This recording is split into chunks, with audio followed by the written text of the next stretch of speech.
You are still mine. What happens when the coldest duke in London sees the woman he rejected and suddenly can't breathe?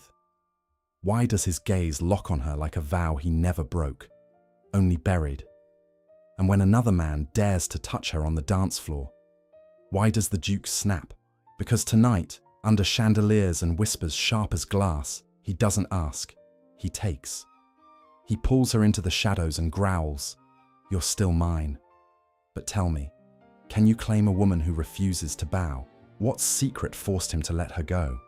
And who is hiding in the crowd, waiting to turn her beauty into ruin?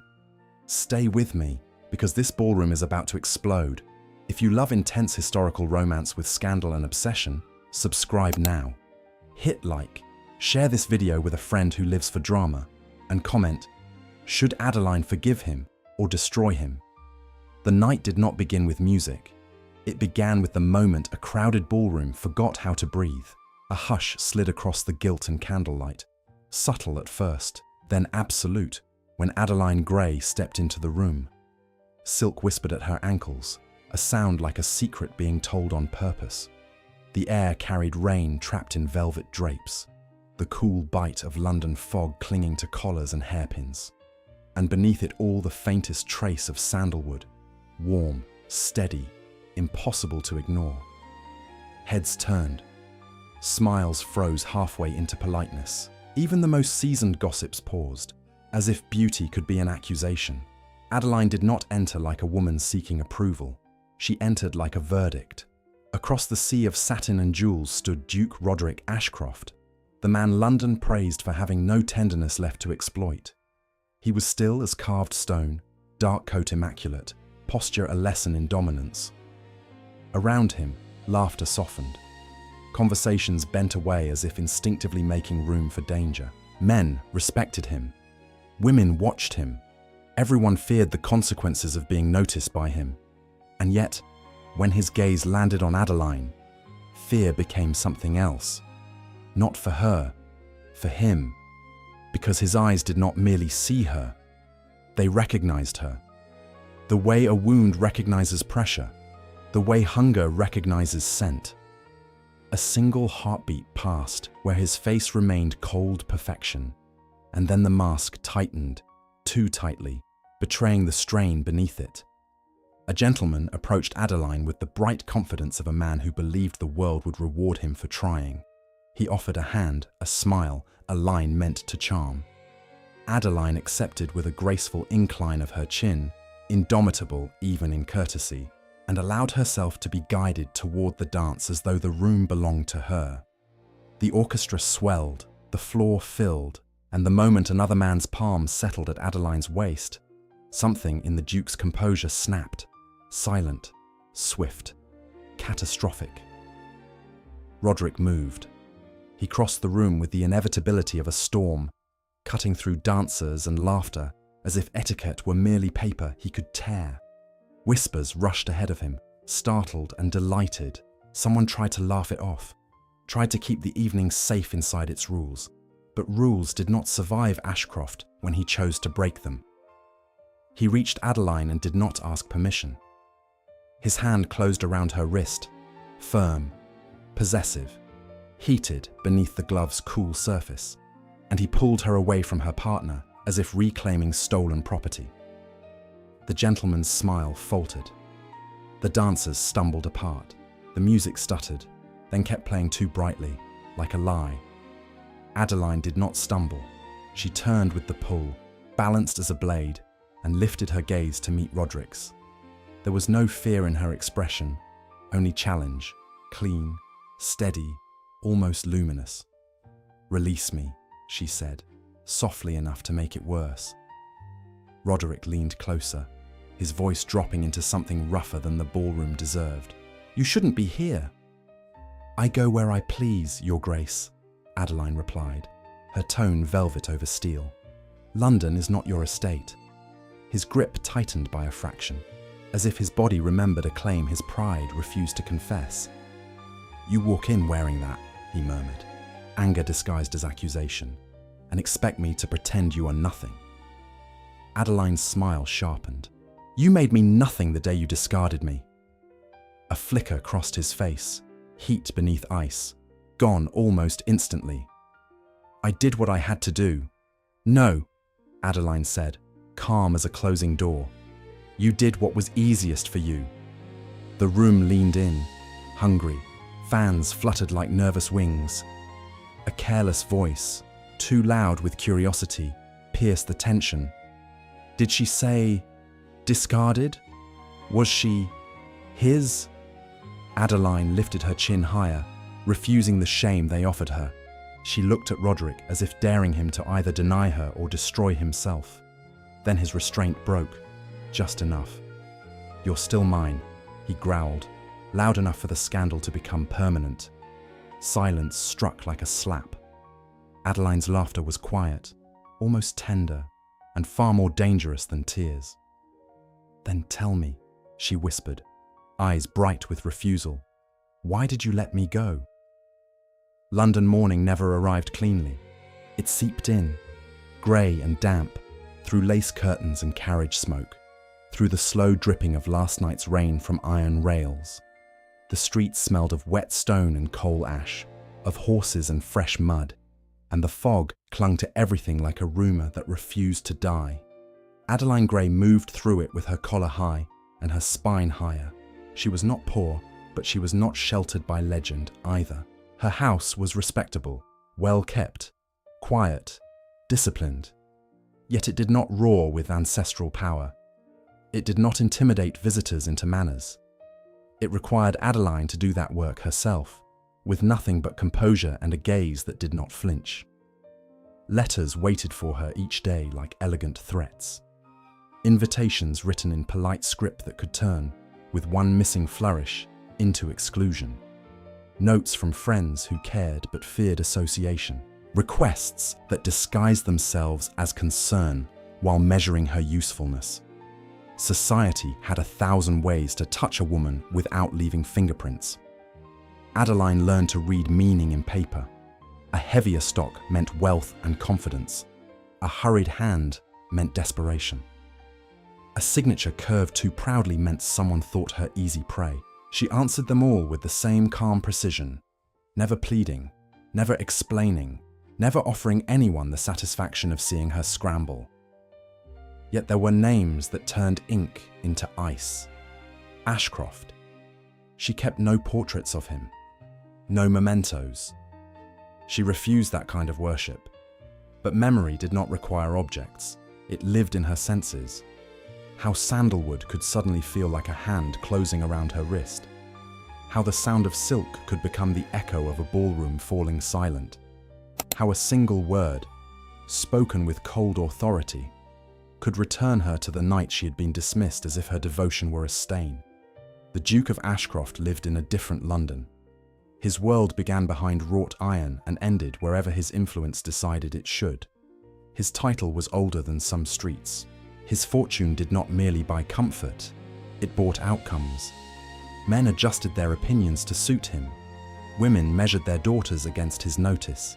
Even those who disliked him did so carefully, as if hatred itself required permission. In clubs scented with brandy and tobacco, they spoke of him the way one spoke of winter, inevitable, dangerous, admired from a distance. The cold Duke, the man who never raised his voice, because the city leaned in to catch his quiet words. The man who could ruin a family with a sentence and never wrinkle his gloves. He did not attend mornings the way others did. He attended obligations. He attended power. And yet, on the day Adeline received her invitation to the grandest ball of the season, it was not the paper that unsettled her. It was the seal, black wax, a crest pressed deep, decisive. Ashcroft, her fingers paused above it. Still, as if her body had recognized the threat before her mind could name it. She broke the seal anyway. She had promised herself long ago that she would never be the woman who trembled in private and smiled in public. If the past wanted her attention, it would have to earn it. The card inside was formal, almost impersonal, as if written by someone who believed courtesy could erase history. It offered no apology, no explanation, only an address, a time, and the quiet assumption that she would obey. Adeline read it once, then again. Outside, London breathed cold into the window panes. Inside, her pulse remained steady. She set the card down as if it were harmless, then walked to the mirror and looked at her own reflection the way an adversary might, assessing, deciding. If Ashcroft had invited her into his storm, then Ashcroft would learn something he had forgotten. She did not exist to be dismissed. The first time Adeline saw him again in daylight, it was not in a ballroom's forgiving glow, but in the harsh honesty of afternoon. The sky hung low and colourless, and the air tasted of rain that hadn't yet decided whether to fall. Carriages passed with a wet hiss over cobblestone. Somewhere nearby, a church bell counted the hour with indifferent certainty. Roderick Ashcroft stood at the edge of a private garden behind a townhouse that belonged to someone important enough to lend him silence. He did not wait like other men. He simply existed, unmoving, as though the world should arrange itself around his patience. The cold in him was not a mood, it was a practiced discipline, worn so long it had become identity. Adeline approached without hesitation, her steps measured, her hands steady. She felt his gaze before she met it, heavy, direct, claiming. The memory of that gaze had haunted her for years, not because it had been kind, but because it had been absolute. "So," he said at last, voice quiet as a threat, "you intend to go?" Adeline's mouth curved slightly. "If you invited me, it would be rude to disappoint you." His eyes narrowed, as if he disliked her control more than her presence. "You know what that house will do to you." "I know what London does," she corrected. "It did it before. It will do it again, with or without your permission." A flicker passed over his face, too quick to be called emotion, too sharp to be nothing. "You are not safe near me." Adeline's gaze held his without blinking. "And whose fault is that?" Roderick's jaw tightened, the line of his restraint sharpening. "You want answers," he said. "You want explanations that will soothe your pride." "I want truth," Adeline replied. "Pride is what you use to excuse cruelty." He stepped closer, closing distance the way a man used to dominance closed doors, calmly, inevitably. The faint scent of leather and rain clung to him, clean and severe. "Careful," he murmured. "You always mistake defiance for strength." Adeline did not retreat. She lifted her chin, letting her words land precisely where they would hurt. "No, Your Grace, I mistake your control for courage, and I am no longer willing to be impressed." For a moment, silence stretched between them, thin as thread, pulled too tight. The wind shifted, bringing a colder breath through the garden, stirring leaves with a sound like whispered judgment. Roderick's gaze dropped, briefly, to her lips, then rose again, as though angry at himself for noticing. "You came back," he said, and there was accusation in it, but also something worse, need hidden beneath contempt. "I never left," Adeline answered softly. "You just pushed me out of your sight and called it mercy." Roderick's hand lifted as if to take her wrist again, an instinct, a claim, a habit of ownership, then stopped mid-air. His fingers curled, empty. "You don't understand what you're provoking." Adeline's smile sharpened into a blade. "Then explain it, out loud. Say why you ended it. Say why you made me read your silence as disgust." His eyes hardened. "You think I owe you a confession?" "I think," Adeline said, voice low and steady, "that if you could throw me away once, you can survive the sound of your own reasons." He leaned closer, close enough that her breath warmed the cold edge of his restraint. "And if I tell you," he murmured, "will you obey?" Adeline's eyes glittered, unbroken. "If you tell me," she whispered back, "you'll finally stop pretending you're made of ice." A soft laugh drifted from behind them, feminine, polished, perfectly timed. "Your Grace," a woman's voice said, sweet as sugared wine. "There you are. And how charming to find you with Miss Gray." Lady Selwyn's presence arrived like perfume laid over something rotten, floral sweetness masking a sharper truth. She moved with the confidence of a woman who had never been denied a room, never been refused an outcome. Her smile was gentle enough to be called kind, and her eyes were bright with the precise curiosity of someone inspecting a bruise to see how deep it goes. "Miss Gray," she said, lingering on the name as if it belonged to her tongue. "How fortunate. London has missed its most interesting story." Adeline offered a controlled inclination of her head. "Lady Selwyn," Roderick's voice cut through with quiet authority. "This is not your concern." Lady Selwyn's laugh was light, effortless. "Everything is my concern when the Duke of Ashcroft forgets himself." Her gaze drifted to Adeline's face, then to the space between Adeline and Roderick, as if measuring the distance and imagining how to close it with a single push. "I do hope you'll attend tonight. The season requires spectacle to survive." Adeline's eyes stayed steady. "The season survives on cruelty. And yet you're still here," Selwyn replied, sweetly. "How admirable." The evening came wrapped in candlelight and damp velvet. Rain had fallen earlier, leaving the city smelling of stone washed clean and iron made sharper.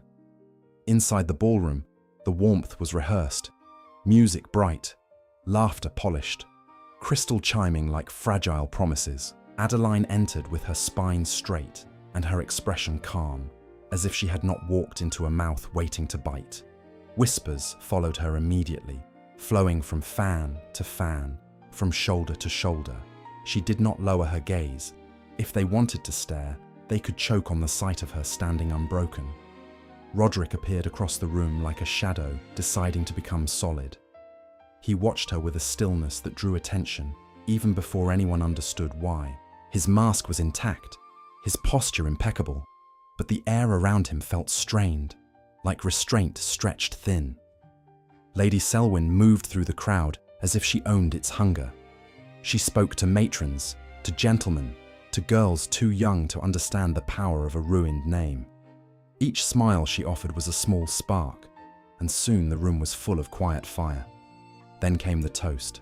A gentleman lifted his glass and called for attention, with the easy cheer of someone certain he would not be the one harmed. Laughter softened. The orchestra lowered. The circle of guests tightened, drawn by instinct toward the center of an impending downfall. "To the triumphs of the season," the gentleman said, voice bright, "to the enduring glory of our nobility, and to, how shall I put it, unexpected reunions." The word reunion landed like a hand on Adeline's throat. Lady Selwyn's voice joined in, perfectly timed, perfectly gentle.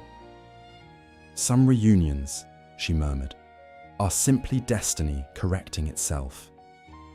Faces turned, fans fluttered. Someone's sharp intake of breath was loud in the hush. Adeline lifted her glass without trembling, meeting the crowd with the calm of a woman who refused to be scripted. "If London requires entertainment," she said softly, "it may find it elsewhere." A few laughs, nervous, delighted, answered her, but the hunger remained. Lady Selwyn stepped closer, her smile unchanged. In her gloved hand she held a folded card, sealed in black wax so dark it looked like wet ink. The crest pressed into it was unmistakable. Ashcroft. Adeline's stomach tightened, not with fear, but with the sudden, cold clarity of a trap closing. She had never received anything from Roderick that carried a seal after the night he ended everything. Not a letter, not a word, not even a rumor of regret. Lady Selwyn's eyes gleamed. "I found this among old correspondences," she whispered, loud enough for nearby ears to catch. "How curious what men write when they believe a woman will quietly accept her place." Roderick's hand moved fast, too fast for a man who claimed indifference, intercepting the card before it could touch Adeline's fingers, and the room held its breath, waiting to see whether the Duke would protect her or destroy her all over again. Roderick did not let the card fall. He held it between two fingers, as if the wax could burn through skin, as if the crest pressed into it were suddenly an accusation instead of a crown. The silence around them thickened, fed by 100 unsaid questions, until even the music felt like a lie struggling to continue. "Not here," he said, the words clipped and cold, yet edged with something restless beneath. Adeline's gaze did not flicker. "You mean not where they can watch you choose?" she murmured. His eyes sharpened, but he turned without answering, cutting a path through the crowd with the same authority that had always made doors open and voices soften. Adeline followed, not because he led, but because she refused to let Lady Selwyn narrate her life with borrowed ink. They passed into a quieter corridor where the air cooled and smelled faintly of old polish and extinguished candles. The noise of the ballroom dimmed into a distant pulse, like a heartbeat behind walls. Roderick stopped before a door and opened it with impatient precision, ushering her inside with a hand that hovered near her back without touching, as if touch were both temptation and fault. The room beyond was a library. Shadowed shelves rose like witnesses. A fire had burned earlier, leaving a thin warmth and the bitter sweetness of ash lingering in the air. Rain tapped softly against the window panes, steady and patient, as though the night had all the time in the world to listen. Roderick closed the door. Adeline turned to face him, her posture unbroken. "Now," she said. He set the sealed card on a table as if placing evidence before a judge. For a moment he stared at it, unmoving, as though breaking the wax might also break whatever control he still possessed. Then his hand came down, firm, and the seal cracked with a small, intimate snap. Adeline's chest tightened, not from fear, but from the weight of years pressing forward all at once. "Read it," she demanded. Roderick unfolded the paper slowly. His eyes moved across the lines, and something changed in his face. Recognition, then disbelief, then a colder, more dangerous clarity. He did not speak immediately. The silence stretched, filled with rain and ash, and the faint warmth that made the room feel too private for hatred. "Well?" Adeline's voice cut through. "Is it yours?"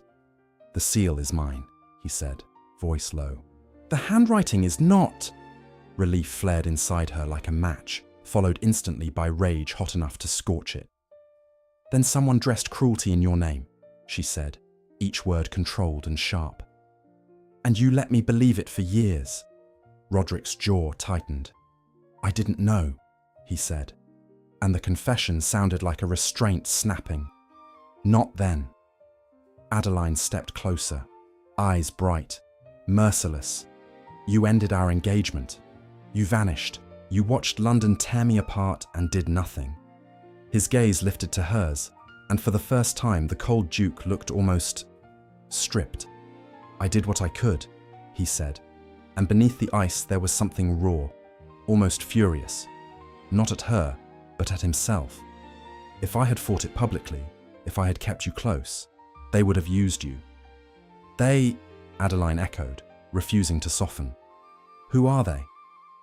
Roderick's hand clenched once at his side. "People who believe Ashcroft blood owes them obedience," he said, voice turning rough. "People who would have hurt you to punish me." Adeline's smile was bitter. "So you hurt me first." The words landed, and his composure wavered. Only a fraction, but enough to reveal the man behind the title. For a heartbeat, he looked as if he might reach for her, not to claim, but to hold. Then he stopped himself, as though afraid his own hands were unworthy. "You were never meant to be collateral," he said quietly. "I tried to send you away from the danger." "And you thought I would rather be abandoned than trusted," Adeline replied. "You thought I would rather bleed alone than stand beside you." Roderick's eyes darkened, and his voice dropped into something almost hoarse. "I thought I could survive losing you," he admitted. "I was wrong." A faint sound came from the corridor, soft fabric brushing wood, a pause that felt deliberate. Adeline's spine tightened. Roderick's gaze snapped to the door, hard as steel. Then the handle turned, slowly, and it did not open. The handle turned again, a slow insistence, and the lock answered with a soft click that made Adeline's skin tighten. Roderick crossed the room in 2 strides and tested the door. It held. Whoever stood outside did not knock, did not speak, only lingered long enough to make the message unmistakable, then retreated with the unhurried grace of someone who believed the house belonged to her. Adeline's eyes stayed on Roderick. "So this is your world," she said, her voice level. "Doors that close when it suits someone. Keys that choose sides." Roderick's gaze was sharp, predatory, fixed on the wood as if he could see through it. "Not my doing," he said, and there was steel in the words. "Not tonight." "Convenient," Adeline murmured, the syllable carrying years of swallowed shame. "Everything terrible that happened to me was always not yours." Roderick turned back, and the mask of ice was intact again. Only the eyes betrayed him, dark with fury that had nowhere decent to go. "Read the bottom," he said, pushing the unfolded letter toward her. The signature. Adeline's gloved fingers took the paper. The ink had aged, but the cruelty remained fresh, each phrase a carefully sharpened blade. She forced herself to look past the insults, past the manufactured contempt, down to the flourish meant to be Ashcroft. It wasn't. The curve at the end was too elegant, too theatrical, an unnecessary ornament, as if the writer could not resist leaving a hint of herself behind. Adeline's breath caught, not from weakness, but from recognition. The same flourish appeared on Lady Selwyn's calling cards, on the little notes passed at teas, on the delicate scripts that hid barbs beneath compliments. Her eyes lifted slowly. "Selwyn," she said. Roderick's jaw tightened, his control going taut. "Yes." Adeline's grip on the letter steadied, though something inside her shook with a cold, lethal clarity. "You said you didn't know," she whispered. "But you knew someone had access to your seal. You knew someone could reach into your household and pull strings." "I knew my uncle kept company with vultures," Roderick said, and the name uncle sounded like a curse. "I didn't know which one had the nerve to wear my crest." "Your uncle," Adeline repeated, tasting the shape of it. The same man who was so concerned with Ashcroft blood and obedience. Roderick's eyes flickered, a fraction of pain slipping through. "He believed my marriage was a transaction," he admitted. "A tool. He believed affection made a duke weak. And Lady Selwyn," Adeline said, voice sharpening, "believes the same." Roderick's hand came down on the table, not hard enough to break it, only hard enough to reveal how close he was to losing control. "She wants my name," he said, "my influence, the certainty of being untouchable." Adeline's smile was thin, dangerous. "So she made me the sacrifice. She made sure I left you hating myself." "She made sure you left," Roderick corrected, the words rough. "And she made sure you never came back to claim what was yours." Adeline's gaze did not soften. "What was mine was never you," she said. "It was my own dignity, and she stole it with your silence." A faint laugh slid under the door, then, soft as silk drawn over a blade. "Such passion," Lady Selwyn's voice murmured, intimate through the wood. "How touching to hear you two finally speak the truth." Roderick's eyes went murderous. "Open the door," he said. "Oh, I will," Selwyn replied, sweetness dripping with satisfaction. "But first, do you know what the room is saying? They're saying the Duke hid his former bride in a library. They're saying she begged. They're saying he rejected her again." Adeline's pulse stayed steady. Her voice cut through the threat like a knife through ribbon. "Let them say it," she called calmly, "and then let them watch you prove it false." Silence for a beat. Then the key turned, slow, deliberate, like a promise being unwrapped. The door opened with a softness that felt obscene, as if the house itself wished to pretend nothing violent was happening. Lady Selwyn stood in the threshold with her ring of keys resting in her gloved hand like a toy. Her smile was composed, her eyes bright with a patience that belonged to someone confident the ending was already written. "There," she said gently. "Freedom. Isn't it remarkable how easily it's granted when one knows the correct locks?" Roderick moved first, stepping into the corridor with the stillness of contained fury. "You will retract what you've begun," he said, voice low. Lady Selwyn's lashes lowered, then lifted. "Retract?" she echoed, amused. "My dear Duke, the room has already tasted it. London does not spit out what it enjoys." Adeline emerged behind him without hesitation, her expression calm and unreadable, as though scandal were weather and she had long ago learned to walk through storms. She met Selwyn's gaze and held it, unblinking. "You wanted me humiliated," she said softly. "And you wanted him watching." Selwyn's smile warmed. "I wanted clarity," she replied. "A duke cannot be allowed to drift. Your return was disruptive." Roderick's hand flexed at his side, as if resisting an older instinct. "You used my seal," he said. "I used what your uncle permitted," Selwyn answered, and for a heartbeat, the sweetness in her tone sharpened. "He understood what you refused to accept. Affection is leverage.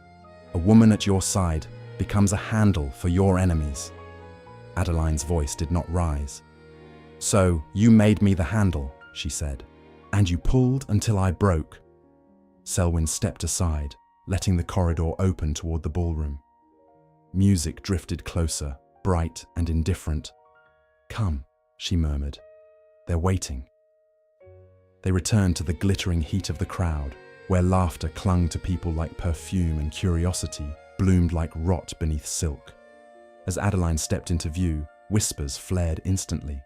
Faster now, crueler, sharpened by the time she'd been missing. Eyes traveled over her as if searching for tears, for trembling, for any sign that she had begged behind a closed door. They found none.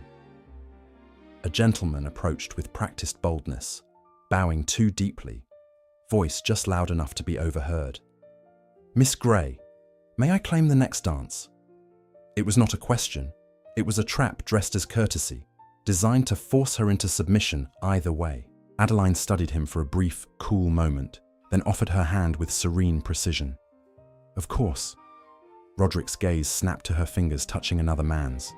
The ice in his face held, but the fracture ran deeper now, pulsing beneath his skin. "No," he said. The single syllable fell heavy, silencing nearby conversation. The gentleman's smile stiffened.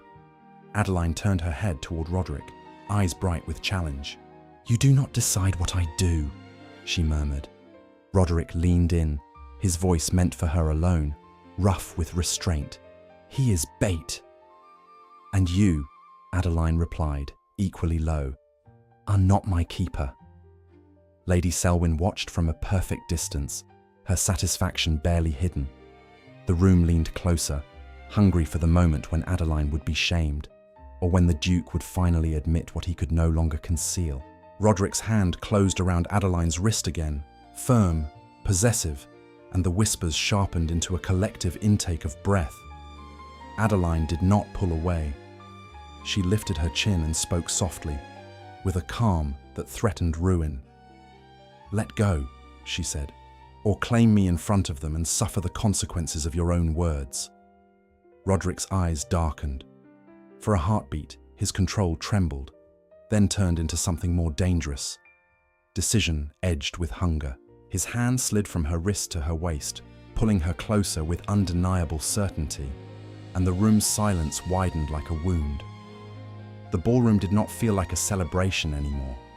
It felt like a courtroom disguised in lace and candlelight, where verdicts were delivered with smiles and ruined names were applauded behind fans.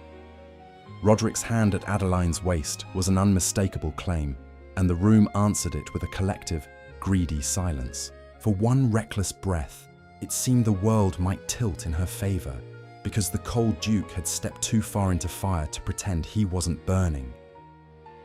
Then Lady Selwyn moved. She did not rush. She did not raise her voice.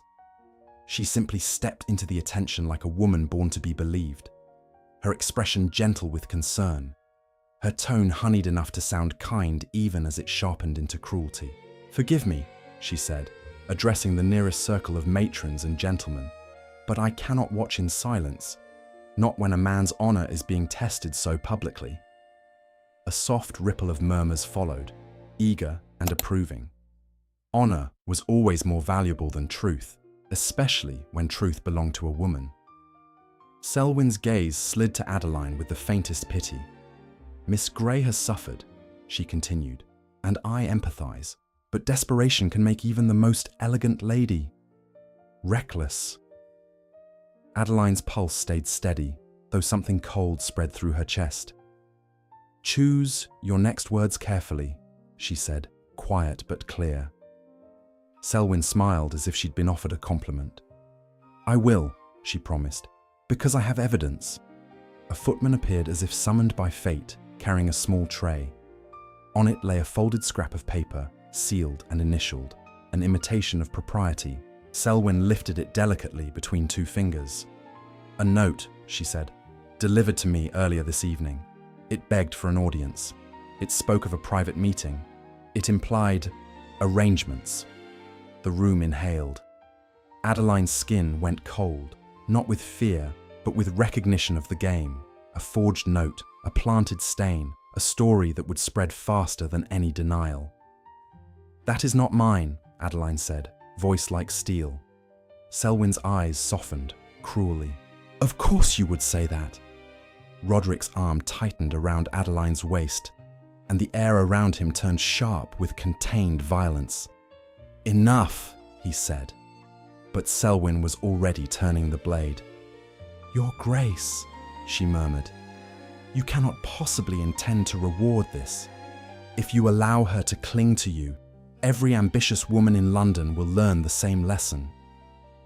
Adeline's gaze lifted to Roderick, daring him to speak, daring him to choose truth over reputation. For a heartbeat, his eyes held hers, dark, stormed, torn. Then his face went cold again, the mask slamming back into place with ruthless precision. He released her, not gently, not cruelly, simply with finality, as if removing his touch was the only way to stop a greater disaster.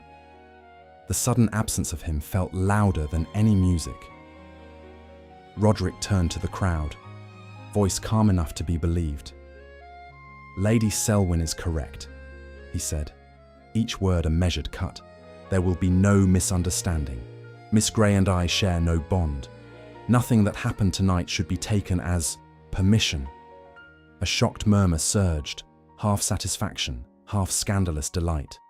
Adeline's breath did not hitch. Her eyes did not water. But the humiliation rose around her like fog, thick and eager, swallowing her name in whispers.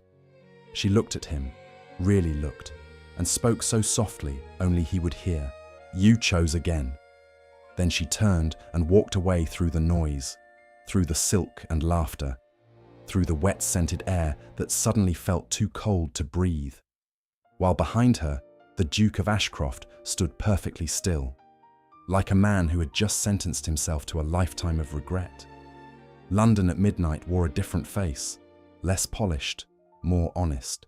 The laughter behind closed doors thinned into murmurs, and the rain returned with patience, tapping iron rails and window panes as if counting sins. Outside the ballroom, the air tasted of wet stone and pride cooling into shame. Adeline walked as though the corridor could not touch her. Her steps were steady, her head high, her pulse disciplined. But the words followed anyway, slipping through cracks in walls, curling around her like fog. Desperate, reckless, clinging. She did not run. Running would have fed them. She moved with the quiet dignity of a woman who refused to be chased out of her own life. Behind her, the Duke of Ashcroft remained in the ballroom for only long enough to keep his lie standing. Then he left with the same calm the world expected from him, the same cold control, until he was beyond the nearest circle of eyes. Only then did the fracture show. Roderick's breathing was measured, but it felt wrong in his chest, as if the air refused to settle. The moment Adeline's back had turned, the weight of what he'd done had crashed into him with brutal clarity. He had said the words Lady Selwyn needed. He had given London permission to devour the one woman who never deserved its teeth. He found Selwyn near a quiet alcove, smiling as if the night were a triumph. "Your Grace," she purred. "You handled that beautifully." Roderick's voice did not rise. It did not need to. "Where is she?" he asked. Selwyn's eyes glittered. "Gone, I imagine. Wounded pride often travels quickly." Roderick stepped closer, and the air around him turned lethal. "You forged her note," he said. "You staged the tray. You rehearsed the scandal." Selwyn's smile softened into mock pity. "I spared you," she whispered. "She was going to ruin you. She was going to make you weak in front of people who would use it." "She was going to make me honest," Roderick replied, and the words came out like a confession torn from bone. Selwyn's expression tightened for the first time. "Don't be dramatic." Roderick's gaze held hers, unmoving. "You will tell them the truth," he said. "Now." Selwyn's laugh was small, sharp. "And if I refuse?" The answer in his eyes was colder than winter. "Then you will learn what it means," he said quietly. "To make an enemy of Ashcroft." A door opened down the corridor. A servant rushed past, face pale, whispering to another. The words carried, fragmented, urgent. "Miss Gray, the side steps, her cloak." Roderick moved before the sentence finished. He found Adeline near the carriage entrance where the night air seeped in like a warning. Rain misted the stones, and the fog pressed close, trying to claim her silhouette for itself. She stood with her cloak drawn tight, gloved hands still, as though she could hold herself together by force alone. Roderick stopped a few paces away. The distance between them felt like an entire ruined year. "Adeline," he said, and for the first time that night, his voice was not a weapon. It was a plea he hated needing. She did not turn fully. "If you've come to repeat your performance," she said, calm and cutting, "save it for your audience." "I came to end the lie," Roderick answered. Adeline's gaze slid to him, bright and merciless. "You chose it." "I chose wrong," he said, and the admission cracked something in him that had been frozen for too long. "I thought I could protect you with distance. Then I protected my name with your humiliation. I won't do it again." Her laugh was quiet, bitter. "And what will you do? Apologize in the dark, where it cost you nothing?" Roderick stepped closer, rain-damp air clinging to his coat, his restraint hanging by a thread. "No," he said. "I'm going to do it where it costs me everything." Adeline's eyes narrowed. "Meaning?" Roderick turned his head toward the ballroom doors, toward the light, the music, the crowd still hungry for her downfall, and his voice dropped into something feral with resolve. "Come back," he said. "Let them watch me fall to my knees for the woman I never stopped wanting." Adeline stared at him as if he had spoken a foreign language. The idea of the Duke of Ashcroft kneeling for anyone sounded like myth, the kind of lie London invented to soothe itself when power grew too sharp. Yet in his eyes there was no performance, only a brutal, hungry sincerity that made her chest tighten with something she refused to name. "You don't get to buy redemption with theatrics," she said softly. Roderick's jaw flexed. "It won't be theatrics," he replied. "It will be consequence." Rain misted the stones around them, cold and fine, threading the air with the scent of wet iron. From the ballroom, music drifted on, bright enough to be cruel, while inside those walls, her name was being shaped into a story she did not control. Adeline took a slow breath. "If you do this," she warned, "you do it for the truth, not for possession." Roderick's voice turned rough. "The truth is that I have wanted you every day I pretended I didn't." Adeline's gaze did not soften.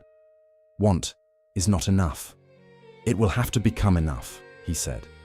And then he extended his hand, not demanding, not dragging, simply offering it as if he finally understood she was not something to seize. Adeline placed her gloved fingers in his palm by choice, not surrender. They returned to the ballroom together, and the room reacted like an animal sensing blood. Conversations faltered, fans paused mid-flutter.